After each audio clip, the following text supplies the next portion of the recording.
This is the April 30th, Tuesday, April 30th, Dayton Microcomputer Association General Meeting, 2024. Okay, welcome. As said, this is April 30th, last day of April already. May starts tomorrow, and that means that we're only a couple of weeks from Hamvention. So everybody make sure you got your Hamvention tickets. They're a couple bucks less if you buy them early, $30 at the gate. And there's always a big crowd at the gate. Free if you volunteer. It only takes 6 hours of your time. Then you're free, and you even get good parking.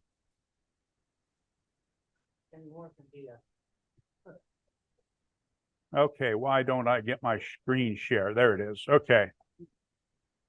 So tonight, we're going to try to keep the noise in the room down a little bit, so everybody that's online can hear us. So let's go ahead and get started with our presentation. Gladdy wrote it up as a quick dive into Pi 5. So I've limited myself to 6 or 7 hours. Yeah. If you really want to get into it, but we're going to do a 1-hour presentation and keep everybody, especially Gladdy, happy. For the 1 or 2 of you that don't know who I am, I'm Dave Schwab. I'm the current DMA president, and I am a trustee. I'm retired from the world's largest dimensional metrology instruments company. And I did computer-controlled robotic measuring systems for them. So if you want more about that, catch me later. I'm an amateur radio operator. I hold the amateur extra license in the United States, license KE8DOC. I am, a lot of people call me Doc. Single board computer SIG leader. We'll talk more about that SIG in a little bit. Gladdy quoted that I have a fondness for all things Raspberry Pi. If you speak to my wife, Dixie, it's an obsession. I'm always doing something with a Raspberry Pi, tearing it down, putting it back together. So let's get started with our Raspberry Pi lineup. In production today, up on the left top, we have a Raspberry Pi 4.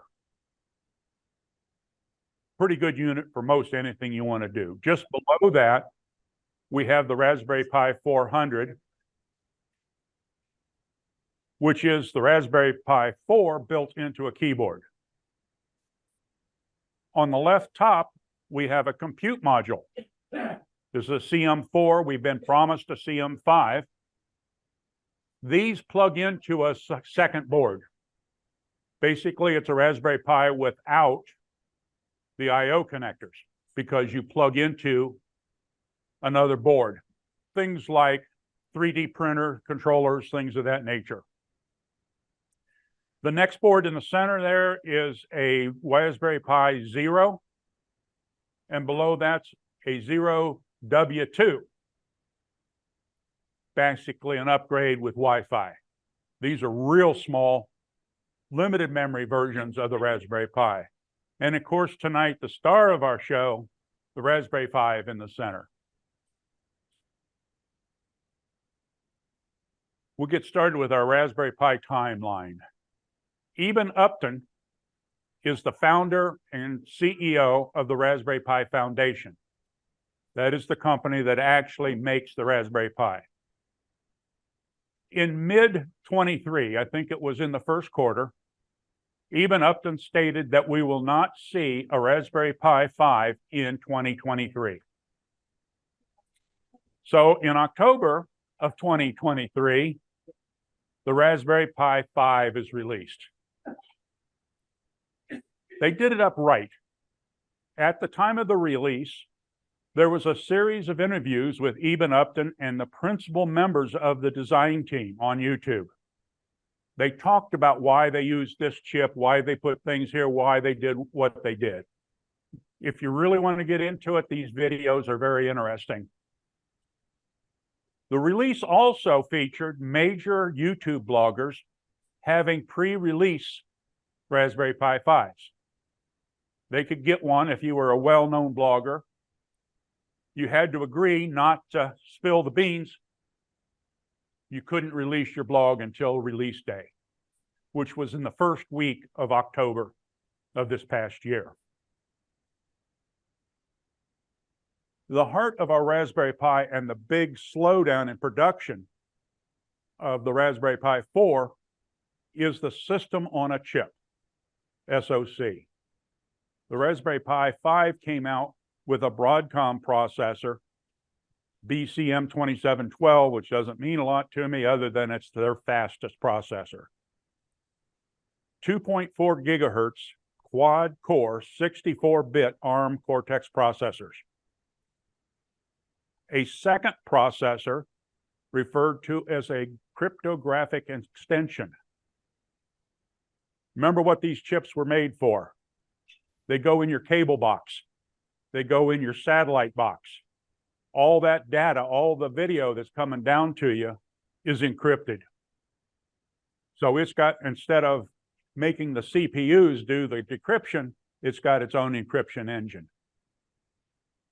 There's 512 kbytes per core of L2 cache and a 2 megabyte shared L3.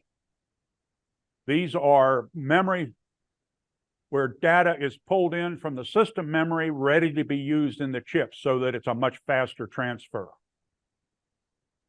It's got a Video Core 7 GPU, a separate GPU again, to run the graphics system. And it supports the OpenGL and the Vulkan formats. The system on a chip produces two 4K 60-cycle HDMI outputs, both with HDR. That's the high resolution capabilities. That's all right on the chip.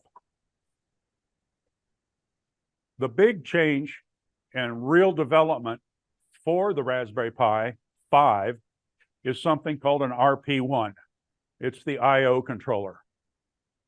And I'm going to quote Eben Upton. Raspberry Pi 5 is the most complicated and expensive engineering program we have ever undertaken at Raspberry Pi, spanning over 7 years and costing on the order of $25 million. It is our first flagship product to make use of silicon designed in-house here at Raspberry Pi in the form of the RP1 I/O controller, end quote. The RP1 chip moves all of the I/O from the central processor, freeing up and making the central processor a little bit faster. Also note in this picture, just to the left of the RP1 is a memory indicator. It's a jumper that tells it how much memory the chip. We'll talk about that a little bit. The RP1 is effectively a South Bridge chip. If you're familiar with regular PC boards, maybe an ATX or main board, you'll have a couple of processors that handle I/O, handle the memory, plugins, video, things like that. And that's what's all done on the RP1. It's got our Ethernet controller, both the USB 2 and 3 controllers, the GPIO pins, the serial interfaces, the I2C, the SPI, serial parallel. It's even got a digital analog converter to produces video, analog, composite TV, SDIO, which is the high-speed I/O, and unique again, we have two video input output ports. These support the Raspberry Pi camera, which is a serial port type interface, and the video display that is based on a serial, basically directly driving a liquid crystal. Interesting that these are dual ports. You can plug in 2 cameras, 2 displays, or a combination. That's new on the 5. A lot of information here about the 5. I'm not going to go over all of it. I'm going to hit some of the highlights. Number 1, low power DDR4. You noticed in the earlier picture, it said 1 gig, 2 gig, 4 gig, 8 gig. They are not producing 1 gig and 2 gig machines. You have a choice of 4 or 8 gig. You lose that jumper, if you buy a 4 and you lose that jumper, will it give you out? No. Okay. The question was, can you just change the jumper? No, you got to change the chip, which is a ball surface mount chip. Good luck. Yeah. We've got dual band Wi-Fi AC, 802.11 AC. We've got Bluetooth 5.0 and low energy Bluetooth. We've got 2 USB ports, 2.0 and 2 3.0 USB ports. They support simultaneous 5 gigabit transfers. We've got Ethernet, which is 100 megabyte Ethernet with PoE support. We'll get into that more in a minute.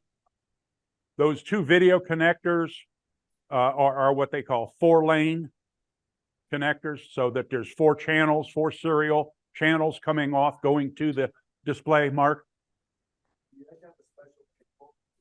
Yes. Yeah. We got a PCIe interface. This is new on a Raspberry Pi. Now, it's not your one that you're used to on your motherboard and plug a board into it. It also has a ribbon cable that goes to a secondary board if you want that option. Okay. Power management, we are now using the power delivery system. We'll talk a little more about that when we get to power. Of course, we've got our 40-pin header for digital I/O. We also have a real-time clock, a time of day clock. And we'll see the connector for that. Amazingly, these early blogs that came out on release day, the biggest thing they talked about, what is called the power button. There is a push button on the side of the board that if it's running, it will start a shutdown sequence. If you've left it powered on after shutting it down, it will start a boot sequence. It does not turn the power on and off, even though everybody calls it a power button. And there's our Raspberry Pi 5. It is the same physical format as the Raspberry Pi 3, 4. The locations for the mounting screws, the outside dimensions has not changed. Few things have changed, but that has not. Across the top in this picture, we see the digital I/O. There's the pins there that we can actually turn on and off with the software to do automation. On the bottom of the board, on the left side, is a USB-C connector. That's our power input. Just to the right are 2 HDMI micro ports. And we'll get into the rest of it on this slide. The new stuff, of course, is our memory. There's a what's referred to as a 0-ohm resistor soldered on, showing the system which memory size we have. Previously, the basic operating system had to count the memory to know how much memory. Now it just reads that port, making boot up faster. That's number 1. Number 2, of course, is the star of the show, our Broadcom processor. Number 3, over on the left side, that brownish connector, that's a ribbon cable connector that has a single lane PCI. Currently, most what we're using that for is to go to a disk drive. mostly an M.2 type drive. Okay. Item number 5, just below the connector, is our famous push button. Just below that, number 6 actually connects to another pole that's up in the upper right corner. Actual mount for a heatsink. The board that I have here has that heatsink on it. Number 7, between the USB-C connector and the first HDMI connector is a small connector for a battery. This runs our real-time clock, our time of day clock. None of the previous Raspberry Pis had a real-time clock. Between the 2 HDMI connectors, item number 8 on this list is a UART connector. Everybody know what a UART is? Okay, it's a serial port. And this is for low-level debugging. So if you're playing with the operating system itself, where it's really talking directly to the chip, this is the port that will help you do that. Okay. Next to that, item number 13 are 2 more brown ribbon cables. These are our video and display. These are the serial video. This is actually what, at low level, a liquid crystal display uses. So it's a very simple display driver. Okay. Number 12, just a little 4-pin connector. That's PoE, Power on Ethernet. Okay. We'll see in the power discussion that you cannot directly use these pins. You need an additional board that's a separate power supply to take that 22 volts, 24 volts that PoE can supply and turn it into 5 volts that you can use on the Raspberry Pi. 24 volts will definitely let the magic smoke out of your system. All right. Number 11's kind of bunched together are the 2 USB 2.0 ports, the 2 USB 3.0 ports, and our Ethernet connector. Those that are familiar with the Raspberry Pi 4 will realize that these are in the opposite order they are on the 4. Back to the way they were on the 2 and the 3. So if you have a case that was meant for your Raspberry Pi 4, it won't fit a Raspberry Pi 5. Okay? And of course, item number 9 there, the big dark chip with the Raspberry Pi logo on it, is that RSP1 coprocessor, Southbridge, if you will. Dave? Yes, back. sir. What's number 5? You said is marked as a chip on your diagram there, but you described it as the Yeah. Oh, I'm port, sorry. the power switch. Yeah. That is the power management system. And number Okay. 4 is the switch you were talking, the boot switch. It's behind there, but this is power management, number 5. Okay. That if you have a high-end charger, like maybe an Apple charger that does fast charging, it can supply up to 22 volts. There has to be a negotiation done between the charger and the board to negotiate the current and voltage. So that's that. Thanks. Yeah, I did. 10 is the fan. For this cooling, there's a fan, a PWM fan. Okay. Power board. Very, very important. All Raspberry Pi processors, all their boards have a 5-volt input. Okay. Raspberry Pi 5 supports USB-C power management. We just saw that chip on the other slide. What will happen is your power supply will negotiate with the board and supply the appropriate voltage. Okay. Recommended for the Raspberry Pi is a 5-volt, 5-amp, 25-watt power supply. We'll find out that official power supply from Raspberry Pi costs $12. I am not willing to risk my $80 board for any old power supply I have laying around. I bought the $12 power supply, and there it is. Okay? Very important. All of the I/O pins are 3.3 volt. They are not 5 volt. They are not 20 volt. They're not 12 volts. They're 3.3 volts. Each pin, well, I'm happy about that too. Each pin, excuse me, each pin can either supply or sink a maximum of 28 milliwatts.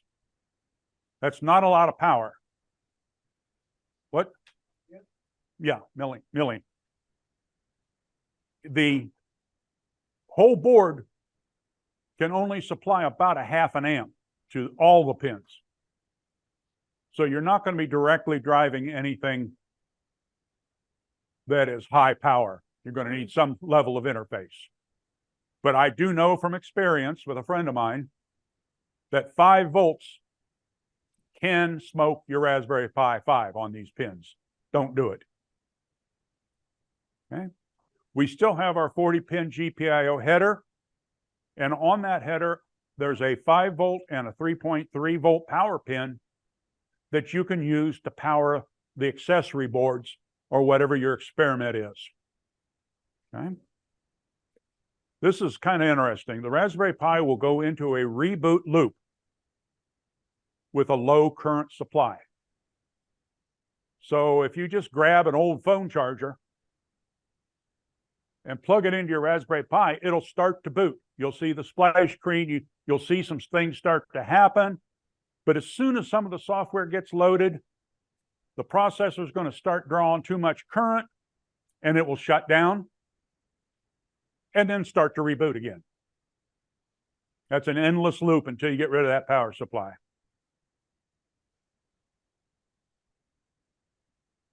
The Raspberry Pi OS displays a lightning bolt up in the corner for low input voltage. So now if we got a little better power supply and we get the system to boot, but we plug in something like a USB hard drive, we're going to start dropping our input voltage from 5 volts. That lightning bolt starts to come on at 4.8 volts. And a little lower than that, I think 4.7. It will shut the system off, protect itself. Okay. As mentioned before, the Raspberry Pi has a PoE, Power on Ethernet pin. We need a second board, basically another power supply, what we would call a buck switching supply. It's going to take that 24 volts and give us 5 volts to run our Raspberry Pi. We cannot run directly off those pins. Okay. Another real good way to smoke your Raspberry Pi. Early on, I mentioned that the Pi 5 has a couple of holes in the board where we can use push pins to mount a heatsink. On the left is a thermal image of a Raspberry Pi 5 running all 4 cores at max. It's a stress test. Now, as I recall, the software is computing the value of pi out to a couple thousand digits, making all 4 cores work at 100%. You'll notice the temperature is 79.1 degrees. That's C. Anybody convert that? I think it's 180 some degrees. I do know by experience you can burn your finger on that real nicely. Okay? The official active cooling system, which is on this board over here, and it's pictured on the top right, is a heat sink and fan. It comes with thermal pads that sit on top of the processor, memory, and the power management. Then it plugs in to a pulse width modulated fan control that's in the software. We're running the same stress test and now running at 52 degrees C, which is just a little over 110 degrees, 115. Interesting, in the picture on the left, the white, there's a little, that's where they're measuring the temperature, is that white spot. That's that power management chip. The next hottest thing is the CPU. And basically the board all around the CPU is turning white. It's coming up to that temperature. Interestingly, Raspberry Pi on the 4, 3, and other models have just kind of said, oh, it'll protect itself. You don't need cooling. Well, with the Pi 5, they've changed their mind a little bit. They brought out the active cooling system, which is quite effective and very quiet. For years, they've built the red case. The original red cases had no ventilation. Processors would get quite hot. Most people drilled holes in them, put fans on them. The new version has a fan built in. You were talking about how the Raspberry Pi active cooling came with a thermal pad. Have you ever tried the Honeywell ETM 7950? No. Yeah. We'll see. We'll see. Okay. So we've got some active cooling officially from Raspberry Pi now. Of course, that isn't enough for some people. On the upper right, that's called an ICE tower, ICE tower. That's got a copper pad with a heat pipe up to a radiator and a fan with the mandatory LEDs. Okay? Very effective. Typically, with that system, the Raspberry Pi runs at a temperature that is maybe less than 20 degrees above ambient. It's very, very cool. Of course, a lot of people want to make them go faster than 2.4 gig. And when you do that, they get very hot. That's when you need this kind of cooling. So those guys over on the left side go to a liquid cooling system. This is a powered system, got a fan, got a radiator, got a pump, got a water reservoir. And if you do it right, you're not using water, you're using coolant like an ethylene glycol like you use in your car. These are a big block, a big copper block that mounts on the CPU, memory, power management chips with thermal pads, and literally keeps the temperature almost at room temperature. What application would force someone to do that? Well, excuse me, the Raspberry Pi will go into shutdown at 80 degrees C. It drops the CPU from 2.4 gigahertz to 1. Now you're slower than the Raspberry Pi 4. Why did you pay for that? You know. So these are the people that want to push it to the max. Want to push it to the max. I don't understand that, but they do it. Yes. A lot of people build racks and other things like Bitcoin, yeah. Yeah. It's said here that a lot of people will make racks of these things to do Bitcoin and things like that. The black unit in the center is a passive heat sink from a company called Argon One. Your Raspberry Pi goes inside this all aluminum case. It's milled to have pads, and then it has heat sink pads. Transfer all that heat into a rather large aluminum mass. Okay.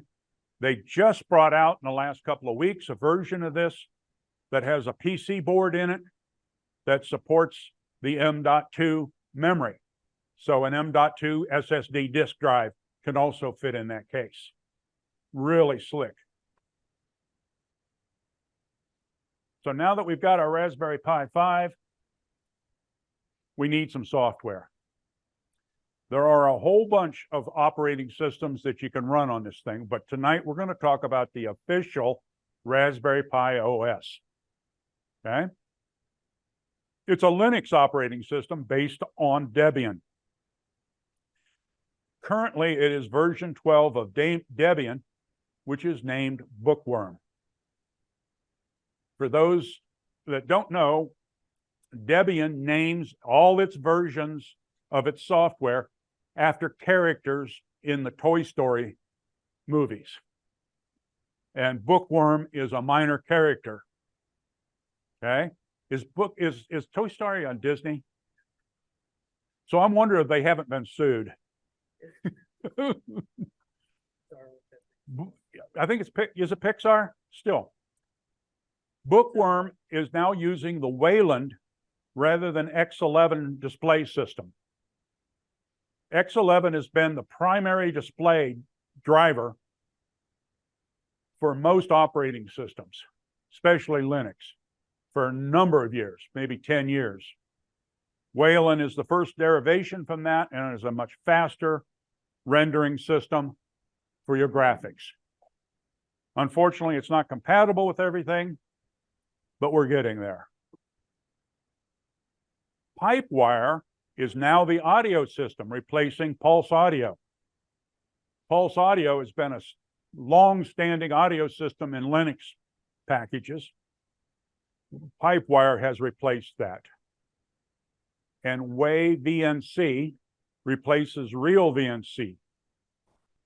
VNC is a video remote display. Now on your remote, your client, it requires Tiger VNC as the client. Okay? So you can't use some of the other, like Real VNC had a client that no longer works.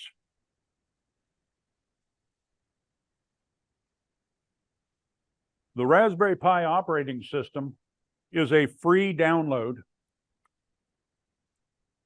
from raspberrypi.com, not raspberrypi.org. Raspberrypi.org is the educational division.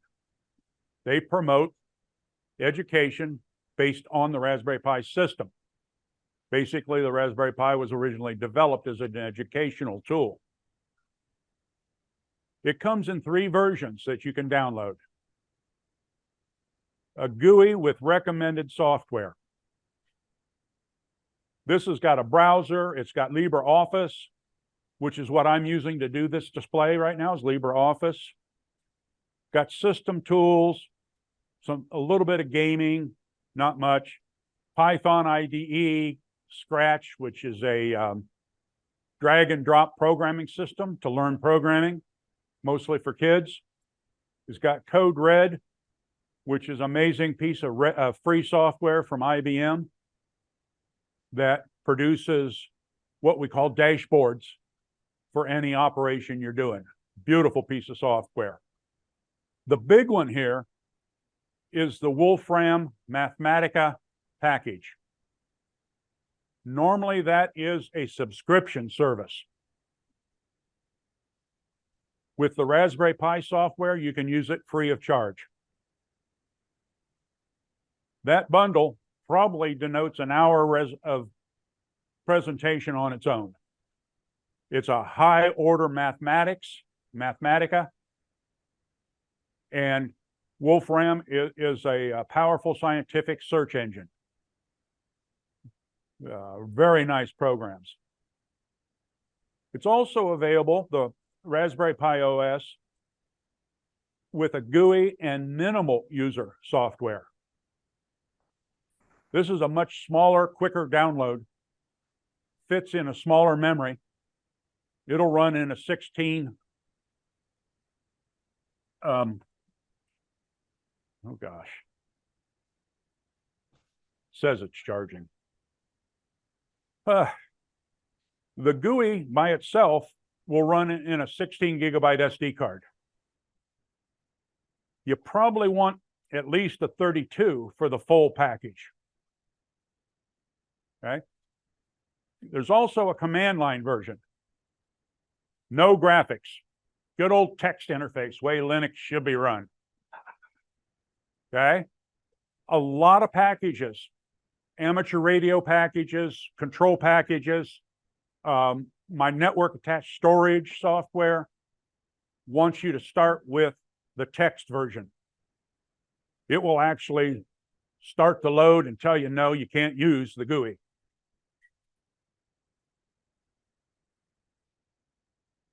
So while that we've got picked out what software we're going to use, like, okay, so we know we've got 3 versions of the software. How's my audio? Yeah, it sounds good. Thank you. That you can download. Either one of them, there's a couple of ways to get them. And one of the simplest ways is a product from Raspberry Pi called Raspberry Pi Imager. That's what we see on the left screen.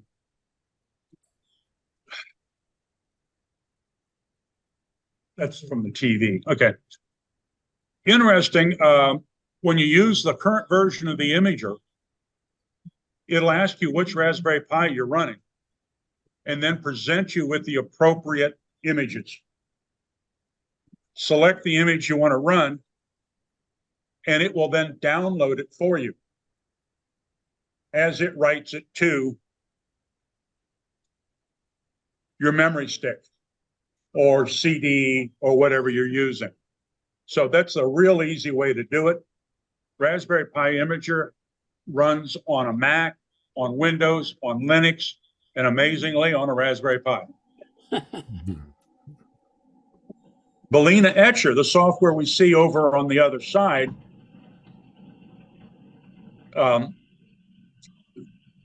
is a generic tool for writing software, taking an image and putting it on a device. So if you're running Linux Mint, Ubuntu, or any other image you want, you can use also free Balena Etcher. It will write just like Raspberry Pi Imager to an SD card, to a memory stick, to a CD, DVD, or even an M.2 if you've got the right adapters. So you can create your image this way before you put it in your Raspberry Pi. Yes, sir. We'll get to it.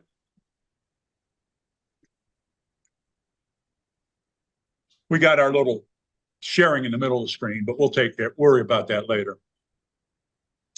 To start your system, once you've got your newly flashed SD card, memory stick, M.2, okay, put that in your Raspberry Pi, connect your keyboard, mouse, HDMI, network is optional, but handy. Connect your power supply. Once you connect your power supply, you're going to start to see the lights on the Raspberry Pi flash, and on your screen, you should be the rainbow splash screen. This is just a multicolor screen that you're going to see. Okay.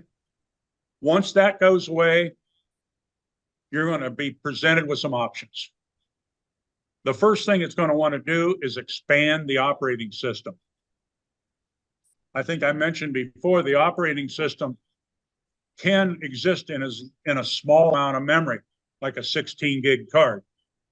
But I put a 128 in. I want to use all 128 for storage and whatever I'm doing. So this will expand it to use that whole. It will reboot, and then you will see a request to put in your user ID, password, Wi-Fi, country, keyboard, time zone, that kind of information. Rules in the EU, where this is made, it used to automatically use the login as Raspberry. You cannot have an automatic user ID anymore. So you will have to pick one. And if you want to put Pi, it works, but it will not be automatically there. So once all that's done, your system's up and running. I'm going to have to scroll down on this, I think, but Raspberry Pi versus Arduino. And I'm using these generically. There's a lot more boards other than Raspberry Pi and Arduino out there that fit in this. The Raspberry Pi is a single board computer. It's based on a system on a chip. It's very small form factor, but it runs an operating system, very much like Ubuntu, Twitter, Mint, Raspberry OS we're talking about tonight. It supports a graphical user interface, e.g. it's got video output, okay? It also has input from a keyboard and a mouse, just like any other small computer would, okay?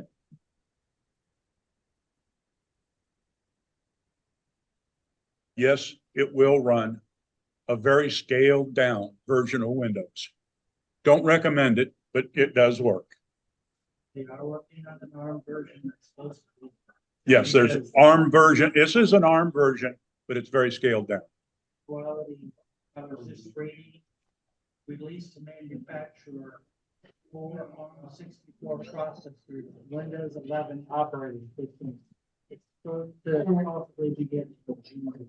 Okay, the statement is that possibly in around June, you're going to see in a Windows 11 for a 64-bit ARM processor. Because I know Apple is switching to ARM processor. Release to manufacture. Okay, so we'll see it sometime after that. September before the 24 The big difference here is that our Arduino, or excuse me, our Raspberry Pi has our 40-pin GPIO. Those are the pins that we can use to control things, okay? The big thing here that's a problem is that the Raspberry Pi is running a full operating system. So when a switch gets switched, when an interrupt happens, okay, things can take a little bit of time to happen. Did you be on another slide, Dave? That's all on that slide. Okay. Problem is he's using. No, here it is. No. Yeah, I don't know why some of the slides have been expanded on this computer. Yeah. I had this problem earlier, fixed it, and now I got it again. The speed of the processor is not so much the problem, it's that it's servicing a complete operating system. So it could easily miss an interrupt. So if you have some very important function that you're taking care of, you're using an interrupt, it may take a while to service that interrupt.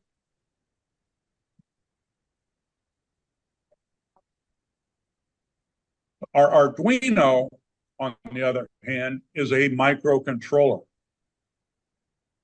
And all the chips like it. It's a small boot ROM that will load or execute your code. Code is generated on a host computer, then downloaded to the microcontroller.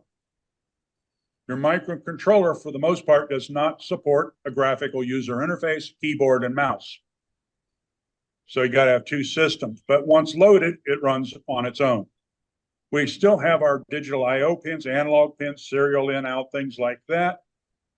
But because it's not supporting an operating system, it can be very fast to respond to a processor, to some switch, some function that happened, okay?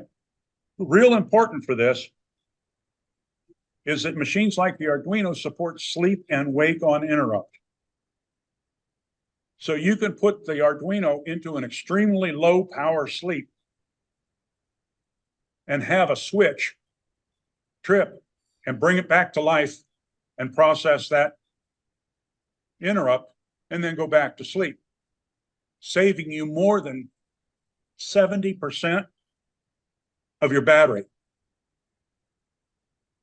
Okay. And as an example, I put one on my bicycle. Now, I'm not a fast bicyclist, but there's a sensor on a reflector that comes around once every time the wheel comes around on my 27-inch bike. I put the Arduino to sleep during that time and watch for the interrupt. It extends my battery life by more than 50%. But you can't do that with a real computer. So the Raspberry Pi can't be put to sleep and woke in order to fast something like that. So to fix that, I've got a test board running that runs a Raspberry Pi, but it has an Arduino on it to handle the interrupts. So I pass the math function over to the Raspberry Pi, but handle the interrupts with the faster processor. Perfectly legit.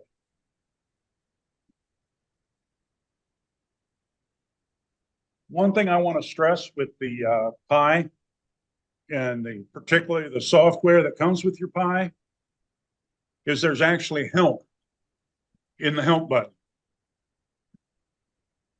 So many, especially Linux machines, you look at them and hit help, and all it does is tell you who wrote it, when they wrote it.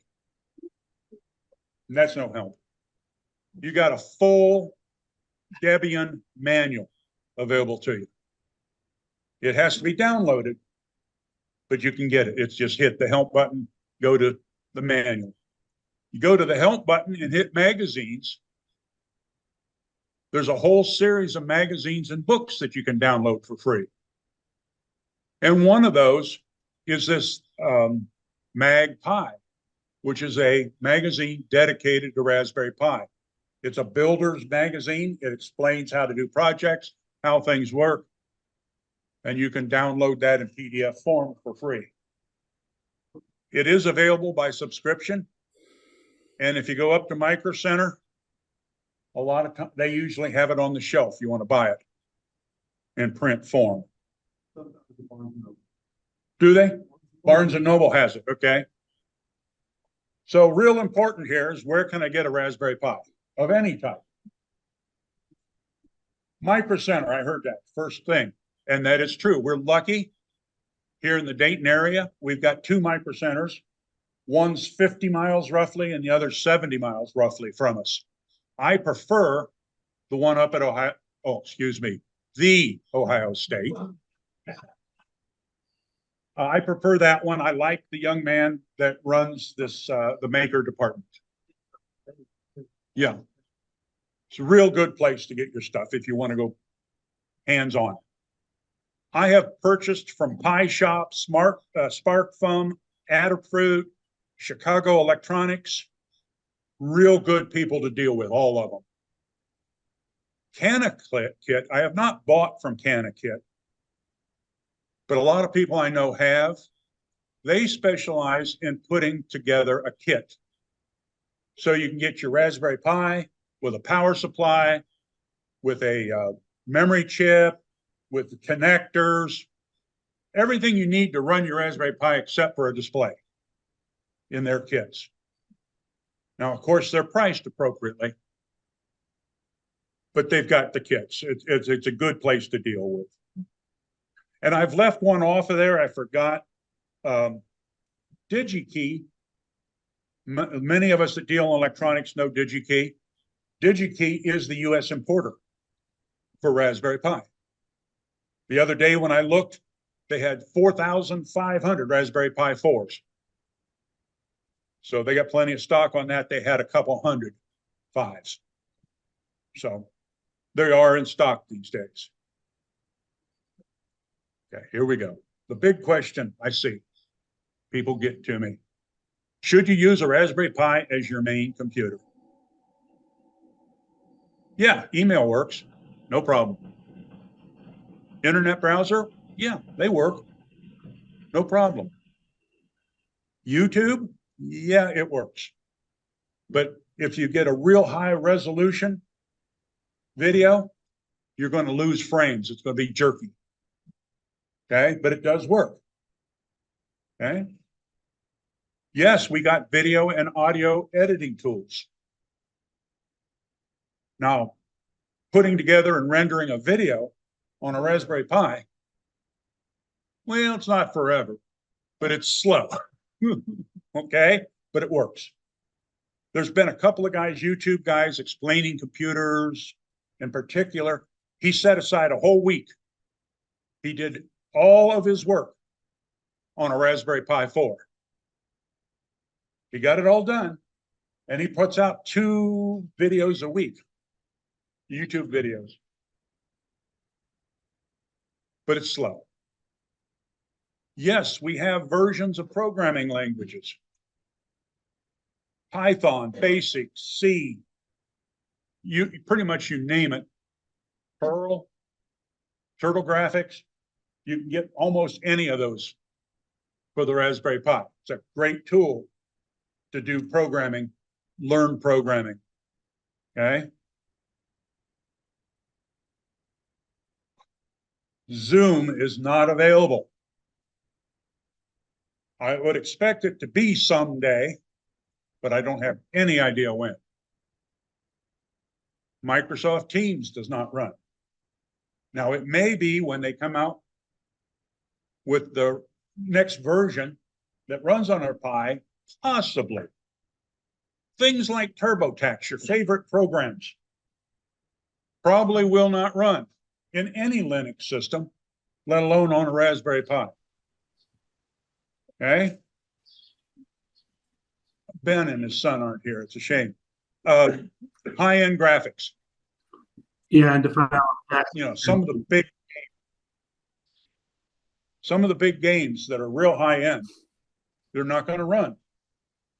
Now, if you're into retro games, you want to chase Princess Peach all over the place, that runs. Doom, things of that nature. Mike, there is a whole segment of people dedicated to doing retro games on the Raspberry Pi, and they go so far as they 3D print cases that look like Nintendos, etc., to put the Raspberry Pi in. So limited proprietary programming tools. Now, I program radios, Motorola, TYT, other popular radios that all require proprietary software. It does not run. In fact, the Motorola, you got to have a special version of DOS. But this stuff may not run on this machine. Now, a lot of you, when you see this next slide, are not going to believe it comes from me. It is my opinion that the Raspberry Pi 5 is not the best general use computer. Okay? An older budget laptop, a Tower, i5 or something of that nature will outrun a Raspberry Pi 5. A very modern i7 that has a working battery like mine definitely outruns it. It will run more of the popular software. So you want to do TurboTax, you want to do your accounting, you want to do things of that nature. You probably want a Mac or a Windows-based PC. Micro Center, just before Christmas, had a new laptop with Windows. This one right here. It's a small Atom-based laptop, $70. And it runs Zoom, not fast, but for $70, we're going to see that's $5 less than a Raspberry Pi without buying any of the other peripherals. Is that a Chromebook? What was that, Mike? Is that a Chromebook? No, this is a full up and up Windows educational version. Okay. Thank you. So with that all said, why did I spend $300 to get my Raspberry Pi 5 running? Now, this doesn't apply to Gary. Gary's got all kinds of parts at his house. If I have to go down and buy all this equipment, I'm going to buy a Raspberry Pi 5, I can get a 4 gig for $65. For $80, I can get an 8 gig. You know which one I'm going to buy? 8 gig, right? Just a little bit more. I need a power supply. And I highly recommend using the official power supply. Those are $12. I need an SD card. 16 and 32 gig SD cards are getting hard to get. You go over here to Target, you go over here to Myers, and you're probably not going to see a 16 or 32 gig card. You may have trouble getting a 64. We can use up to 128 gig. Okay. Micro Center, again, had 64 gig SD cards, their home brand, for $5. Yeah, it worked. Yeah. Recommended 128. The biggest SD card you can get right now, I think, is 1.5 terabytes. 1.5 terabyte. Yeah, I don't know that I could try that. Okay. Matt? Okay, we're also going to need an HDMI cable. They're not expensive. But you got to remember the Pi has the micro, and most of our monitors have the full size. We've got 2 ports, so I'm going to buy 2 cables. HDMI monitor, I recommend at least a 1080p. My eyesight's getting bad, so I want 24 or bigger. Again, we've got 2 of them because we got 2 ports, right? Keyboard and mouse. I actually like the wireless combo from Logitech. They're $20 over here at Walmart. They're not expensive. 27-inch gaming HDMI monitor for $115. Yeah, a good monitor right now is just over $100, right around $100. So you add all that up and you're pushing 300 real hard. So yes, you got to buy a lot of stuff in order to run your Raspberry Pi. I don't know. I don't want to know how much money I've spent on these things. Yeah. Many of you, and I've stated that I'm an amateur radio. I'm very involved in what's called digital radio, HF digital. You need a computer. So I run a Raspberry Pi 4 and now a 5 to control my radios, to decode the signals, the tone sets that are sent over the air to run the digital modes. I run a VoIP link for the repeater that's just up here on Route 40. I got 2 repeaters up there, soon to be 3, that are linked to other repeaters across the world. You can take your handheld radio, talk to that repeater here, go through my link, and pop up in Australia. Real fast. VoIP, which is the modern phone system. Every office today has a VoIP, voice over internet protocol, phone. I've run a ham clock system, which is a map that shows time, shows sundown, shows links going on between other stations, all sorts of stuff from NASA. I run that 24/7. I also run a lot of software-defined radio. These are little dongles usually, real inexpensive receivers that you can set up, and with the software on your computer, listen to almost any frequency you want to. The other day, there was a bunch of smoke up here on the railroad track, and the police had the railroad crossing chart changed. I ran home and started listening to the Conrail frequency and found that they had a freight car on fire right there at Old Springfield. Okay. I've got a podcast player out in my barn. I've got a couple of speakers, a small Raspberry Pi Pico that listens to one of my other Raspberry Pis, and therefore I can play any podcast that I want out there. I use a GPS time server. the clock, the time of day clock in my house is linked to a GPS. So I'm never more than about 150 nanoseconds off time. Okay? I don't know why. I've got a slideshow player, so be careful if you come over to the house. You may be bored with family pictures in a slideshow. More important, I'm running a network attached storage. Something called Open Media Vault is the software that I've chosen.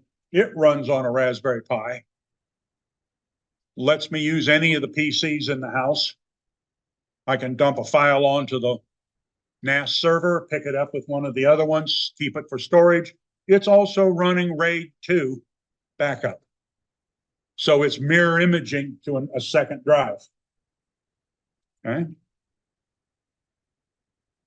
I think you might have seen this picture before. This is one of my ham radio setups. Okay. This is running on a Raspberry Pi. It's controlling my radio. I'm running software called FT8, which is one of the popular digital modes. And I'm running something on the right-hand monitor called Grid Tracker, which maps out on a map real time who I'm talking to and where they're at. And at the time I took that photo, I was contacting a station in France directly, all running with my Raspberry Pi. Mark asked me to do something that would be unique to a Raspberry Pi 5. And the most unique thing on the Raspberry Pi 5 right now is the PCIe interface. So I have one of the boards that you see over here on the left side. It goes under the Raspberry Pi, therefore it's called a base. And it supports all four sizes of the M.2 SSDs. Okay. So I can put a relatively inexpensive, I've got a half gig, excuse me, half terabyte, 500 gig SSD in there that I can use for my storage. And it will boot. So I don't have to have an SD card on this system. Just in the last week or so, the system on the right-hand side came out. That board is about $20, goes on top of your Raspberry Pi, and 4 drives can plug right into it. And that supports RAID 2 and 3 if you want. So you have backups and multiple backups. There's also a SATA connector on the side so you can put a 5th drive just in case. The most expensive thing there are the drives. Those are 500 gigabyte, half terabyte drives, SSDs, which are not all that bad right now. Yeah. So there's quite a bit of storage that you can get right there.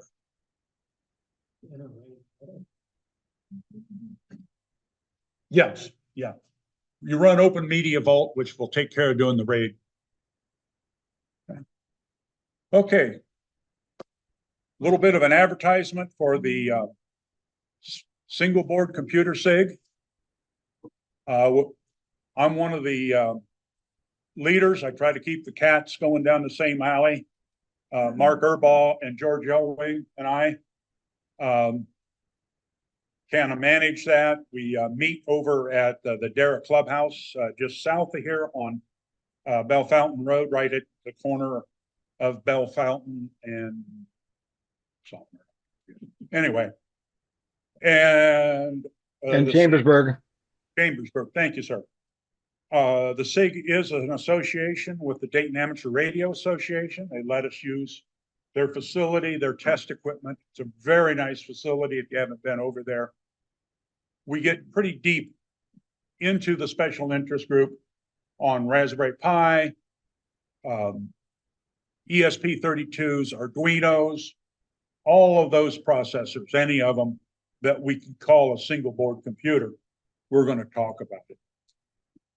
DMA has set up a email, spc-sig@dma1.org.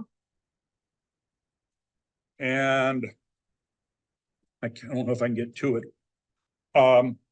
We have a groups IO where we have some discussion and some software and tips. And that's also spc-sig@groups.io. So feel free to use that. I want to thank you for your attention. Raspberry Pi org and raspberrypi.com is where a lot of this information came from. And the Raspberry Pi wiki. I kind of frequent several blogs. Drone Bot Workshop. He's fun. He's an interesting guy, and he does a lot of interfacing. He literally makes robots run with these processors. A lot more than just making a couple LEDs blink. Jeff Geerling, another YouTube that I watch. Very interesting guy. A lot of stuff about high-end applications. Okay.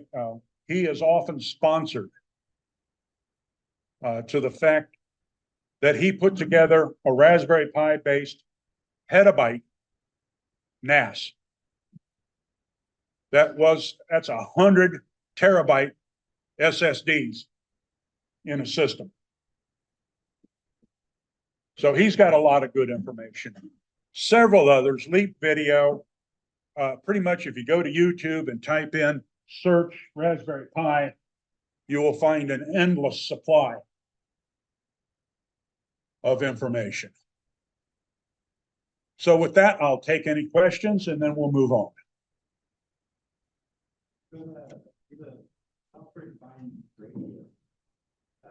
You had mentioned doing the WFP. Yeah.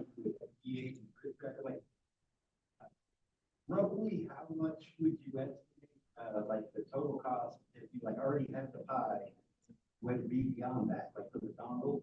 You can get a software-defined radio dongle for $10. You can get one for $500. Okay. I run one that's in the $25 range. There is an advantage to getting something that's a little bit higher up, but I also have a $250 one. So, yes. Did you? I didn't see you show us the memory on the Raspberry Pi. Is that a chip on there too, someplace? Yeah, it was on there. You missed it. I missed it. Yeah, I think so. It's just above the main processor, a black chip. Okay, thanks. Can't change it because and that's an interesting thing I forgot to mention. Everything on a Raspberry Pi is surface mount. Even the connectors for the USB, for the video, for the Ethernet, everything is surface mount. There are no through-hole components. And they did that to facilitate manufacturing. Sony, by the way, in Wales, actually makes the boards. Jeff Geerling has a great video. It says they bake pies here. And he got an in-depth tour and actually got to put his hands on the manufacturing of Raspberry Pis. If you're interested, that is a great video. That is a great video. Okay. We'll move on. If you want more on the Raspberry Pi and similar systems, please check out our SIG, the single board computer SIG, which is not going to be this Saturday. It'll be Saturday a week, the 13th, just over here in Huber Heights. So we'll talk about a lot of stuff. Yes. Yeah, it's got a map too, don't you? Good. It's not hard to find. Yes, Gary. I think that if there are really Remember that building's a 24-hour day, 7 days a week, and there's just this much stuff there, soldering, desoldering, every instrument you can imagine. Yeah, Gary was bringing up that DARA members have access to the building 24/7. We have quite a lab there. Couple of, $25,000 spectrum analyzers, soldering stations, voltmeters, scopes. Radio clubs is world class. Yeah, world class. Well, you go in the other rooms and we have several radios and towers and stuff that you can have access to. So DARA, Dayton Amateur Radio, a good organization to take part in. And their meeting is this Friday out at Xenia. They don't have a surface mount soldering unit, do they? Yeah, they've got a reflow oven. Ah, Okay. All righty. Dave, it's good to see you. We didn't see you on the other computer. It's good to see you on this one. Oh, thank you. I got the camera on this one. I had the camera on the star of the show, the Pi 5. Okay, what do we got going on this month? April 22nd. Well, that's past. That was Earth Day. Let's see, we have our main meeting here. Star Trek, May 3rd. What? May the force be with you. May the 4th Be with you. And then the 5th is Revenge of the 5th. Yeah. We got on May 3rd, our Python self-study. DMA trustees on Monday the 6th. That's only online. You send a message to us, one of the trustees, if you want to join that, you're welcome to. May 8th, dynamic languages. That's 7, Innovation Hub is where that's at. downtown. May 9th is genealogy still on the 9th? No, it should actually be this Tuesday. I mean, this Thursday, Okay. the 2nd. And then NASDAQ is on May 9th. That's over, going to be at the Xenia Library again? No, it's still at the Houston Fire Station. At the Houston Fire Station. Okay, they're on 68. Yeah, 6215 Virginia Road. Okay. Again, on May 10th, self-study on Python. We got our single board computer coming up. Got Mother's Day on the 12th. Don't forget that, guys. Network SIG on the 13th. Gary, anything special? I just wanted to say I've been putting together a stack of topics, some talking points. So when we get together, we can bounce some ideas off each other. Okay, Network SIG is going to be general anarchy. Any subject you want. Yes, we're pretty open. Our 14th is investment SIG. Martin, anything going on? No, we're just having our meeting. Okay. And are you going to be at Panera? Yeah, Gary will be at Panera, and Okay. now that the days are long, if the weather is good, I might be up at Panera too. But it's easier to run things from my own PC right here I know what you at mean. home. Okay, thank you, Martin. Okay. Computer Museum Committee online on the 15th. 17th is Python self-study and the start of Hamvention. Friday morning is one of the busiest days at Hamvention. I sell tickets at the ticket booth, and I've seen the line just go off into nothing. So get your ticket ahead of time and save a couple of dollars. And save that line. Yeah. Hamvention runs May 17th, 18th, and 19th, Sunday. Ed? Sunday's free. It ends at 2. but you can come out Sunday morning and get in no charge. Hmm? Everyone. Even Ed.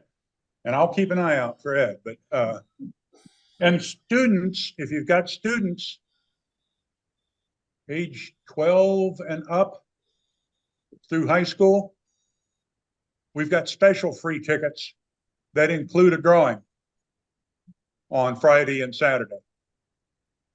Okay. Also, don't- student membership is free for DMA.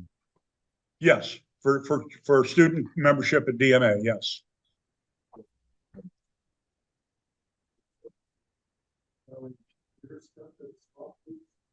Yeah, there's computers. There'll be computers. There's typically not a major computer reseller. There'll be computers everywhere. Okay, and then the 23rd, we got our Linux SIG over at Russ Engineering. And the 24th, we're back on self-study.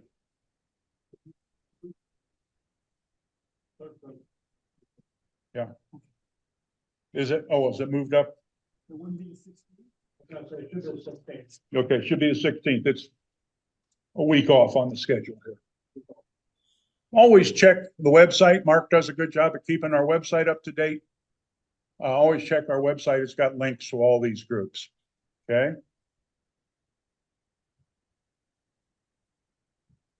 I'm looking at Have You Heard? And one of the things I don't see on here, and Peter, you might be able to enlighten us a little bit. Net neutrality is up for a vote again. Yes, it is. And it's interesting. They have a new FCC chair. And I think it's interesting that it's going to be up for a vote again. I think it's pretty likely to pass, especially if everybody who wants net neutrality calls their congressman, Yes. senator, too. And I suggest you find on the, do your own research on the web. There's pro out there that are pro and against net neutrality and exactly what it means. I think you need to do your own research on that. Okay, what do we got here? Have you heard? Oh, not.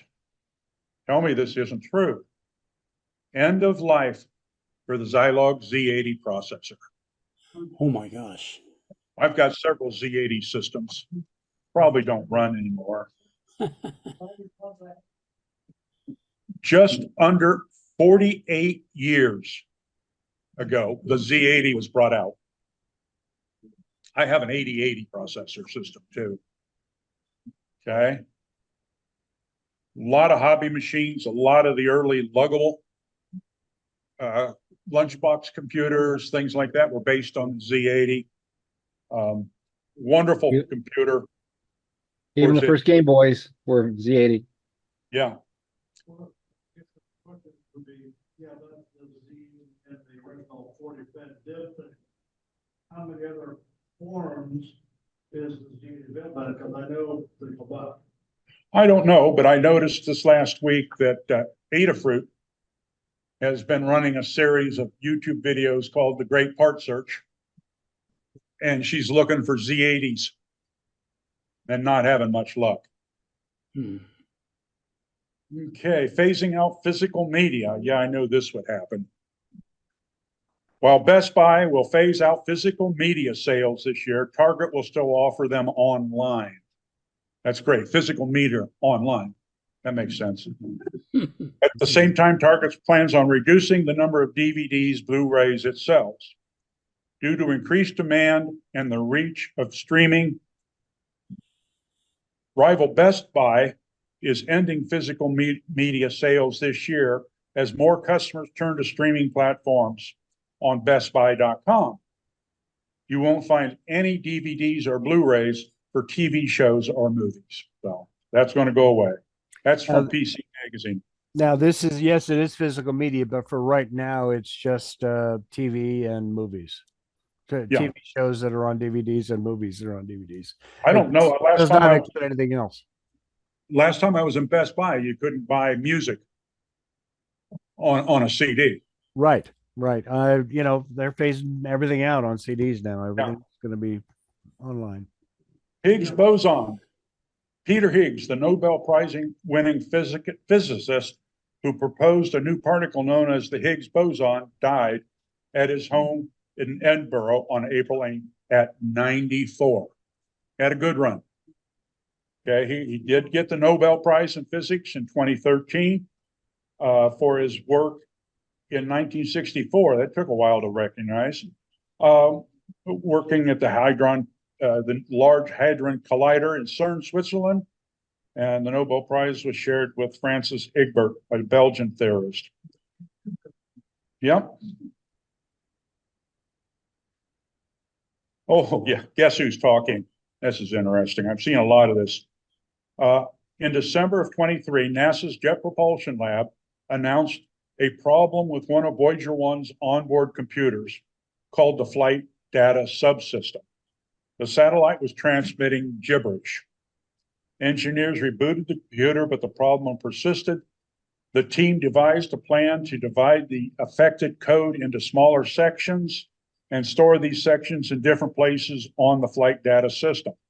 The JPL said it takes 22.5 hours for a radio signal to reach Voyager 1. On April 20th, they knew it was a fix with success. Voyager 1 is a space probe launched in NASA in September 5th, 1977. Okay.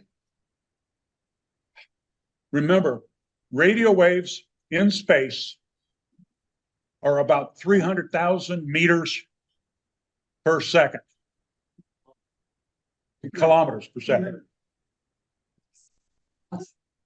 77. Yeah, September 5th. 77. Yeah. Wow.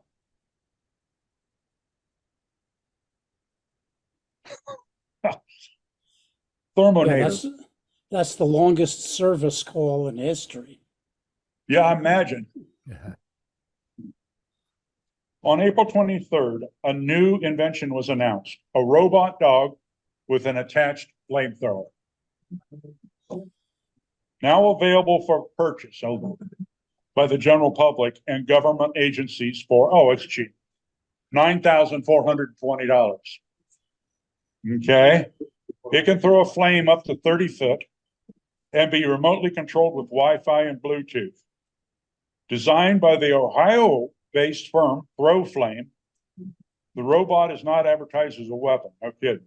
The manufacturer suggests that possible uses include wired fire control, snow and ice removal, and general entertainment. It is completely legal in 48 states.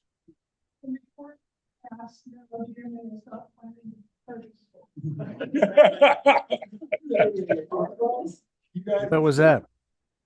No plans for DMA to fund a flamethrower dog. Okay.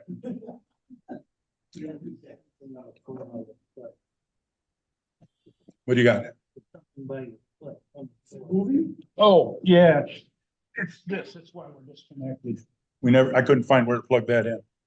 I'm using this microphone. Okay. With that, anybody have information, questions for our brain trust before we call it an evening? APCUG announcements. Go ahead, Mike. This month APCUG will have a Saturday safari, their Saturday workshop. I think it'll be the second Saturday of the month. Usually that's when they have it. So we haven't got the announcement yet, but that should be sent out shortly, hopefully. And the third week, they always have their Linux workshop during the week on Wednesday. And they did some good discussion about Windows backup last month. They were continuing their backup discussions. All DMA members have access to those APCUG meetings. You must be a DMA member. It's only $25 a year to be a DMA member, unless you're a student, and you get it for free. Student up to about 22, 23. And they usually have a meeting on the second Wednesday. Linux is on the third Wednesday, and then the fourth Wednesday they usually have a meeting too. So that'll be coming up. But the second week, instead of having the second Wednesday, it'll be on Saturday this coming month in May. I didn't get to hear what they're going to talk about last week, but anyway. Soon I as have other either announcements. as soon as either Mike or I get the announcement, we'll be sending it off to Gladdy to send to all the members. Thank you. I got Okay. some other announcements. The MS-DOS 4.0 has been released to public domain, Yes, Microsoft. yes, Although I I think heard that. weren't they up to MS-DOS 6 or something? Yes. I think. So it's a little way back, but anyway. There's a new browser on the market, at least for Windows. I hear it's available for the Macintosh from 2022, the ARC browser.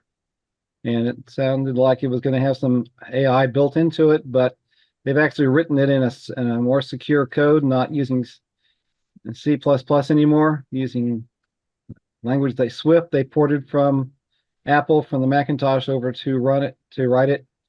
It's only available for Windows 11 right now, but they haven't ported anything else yet. So, but if you have Windows 11, you can download that and sign up. Now, if you want to use it, you have to register with the site because they ask you to do that so they can synchronize. It also runs on iOS, Apple, and Macintosh, so they can synchronize your favorites and other things between your phone and the computer and your Macintosh or whatever. So to use it, you have to sign up on their site. There was a nice article about free software. I read and I downloaded. There's a new copy program, or one new to me anyway. TerraCopy. It's TERRA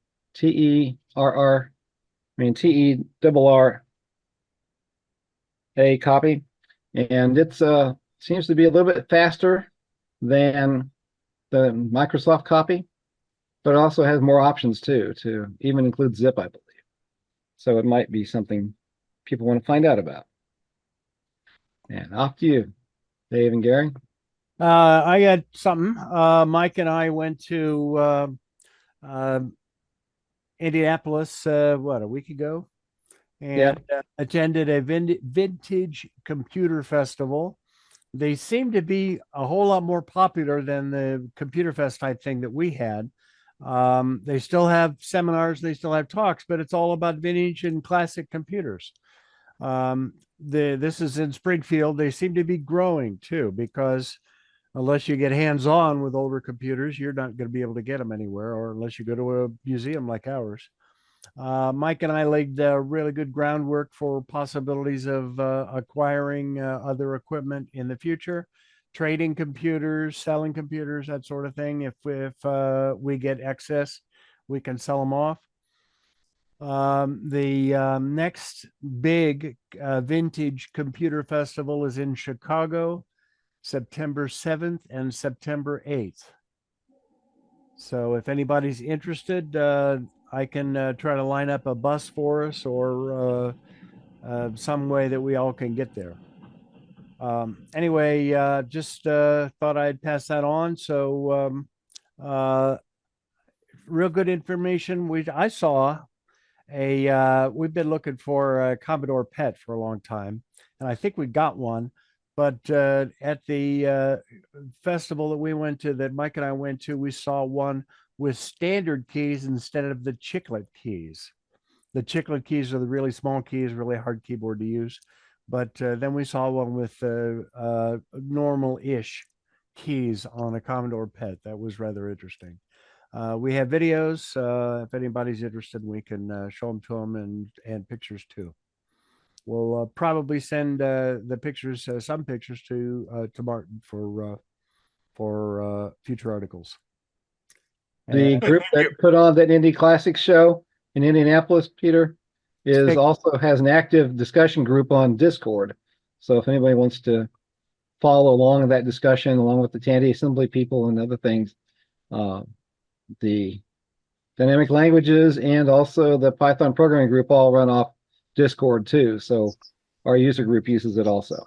So there are, and they have a lot of pictures there they're posting and sharing on Discord. One real nice thing about the Vintage Computer Festival is they have, as all of them that I've heard of, have features, have a feature like a free room or a free corner of a room, or and the one in Chicago, it'll be outside next to a dumpster. But if anybody wants to bring any equipment down to share, give away, there's that's frequently done, and sometimes stuff is picked up as quickly as it's laid down.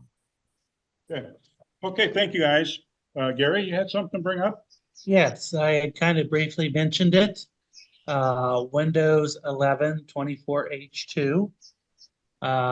Right now, the rumors are released to manufacturer will be sometime in June, maybe, and released to the wild will be in probably the September, October timeframe. However, there is another big change with the CPU requirements for 24H2. Your processor now has to be able to run SSE4.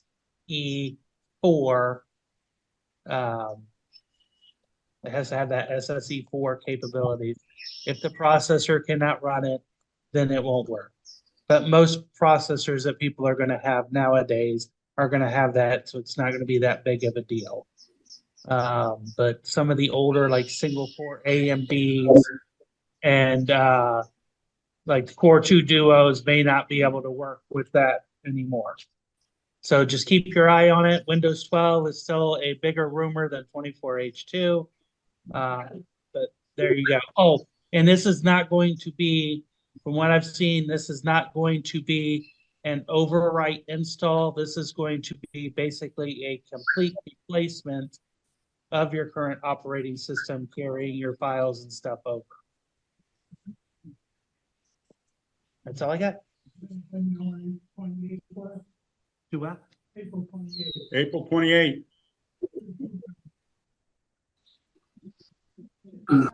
Blueberry So pie. are there links to the Discord? Sorry. Okay. Well, thank you all. Have a good evening. Please be safe on your way home. We hope to see you.